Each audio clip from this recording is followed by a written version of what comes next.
ও জীবনের মাঝিরে তুই আমায় পারিকার, আমি যে প্রভুর দাসী, যাব যে তার ঘর, যাব যে তার ঘর।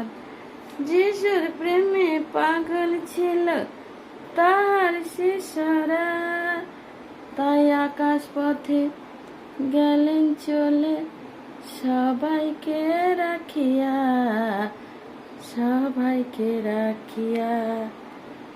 আর দেরি নয়, আর দেরি নয়, নানে নারে নাড়না তারি ছাড়, আমি যে প্রভুর দাসী, যাব যে তার ঘর, আমি যাব যে তার ঘর। ও জীবনের মাঝিরে তুই আমায় পারিকার, আমি যে প্রভুর দাসী, যাব যে তার ঘর।